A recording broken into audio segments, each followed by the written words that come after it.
still obviously a very fluid situation, but in the event that the games are postponed, then obviously there would be some degree of negative impact to Japanese economic growth in fiscal 20. However, we also need to keep in mind the sense of perspective here because according to our economics team, the Olympics impact alone was only forecast to boost GDP by about 0.2 percentage points. So in the grand scheme of things of Japanese overall GDP or size of economy, it is actually directly, the impact is not that large. Of course, there's a negative sentiment hit, and I think if the games do have to be postponed, that calls into a bigger question about what's happening in the rest of the world, and that probably is a reflection that the COVID-19 situation is not improving, and that I think has bigger impact on Japanese export demand and obviously domestic consumption and business activity as well.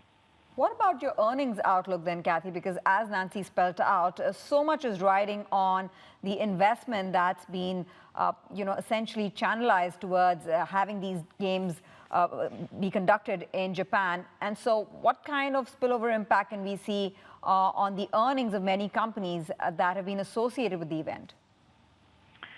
Yeah, again, there will be some direct impact to certain companies that have invested, advertising fees and sponsorship fees. But again, in the entire nearly 4,000 listed company universe in Japan, we're only talking about a small group of companies, albeit many of them very large cap in size. But again, we need to keep things in perspective. I think the direct hit from an Olympics cancellation is not really the biggest concern in the market right now. I think the bigger concern is more to do with overall demand not bouncing back.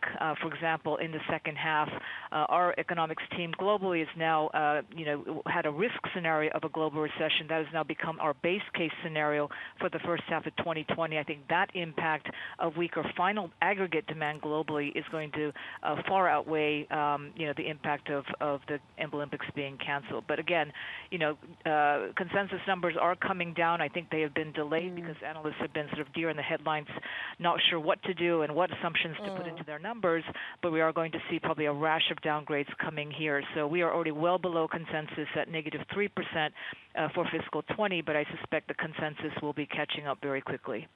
Kathy, does this view reflect perhaps your concerns that the amount of fiscal stimulus and monetary stimulus that we are expecting simply won't do the trick? Well, I think the reality is that at least with Japan's situation, if you look at the scope for further easing on the monetary side, at least it is our house view that the bullets there are quite limited.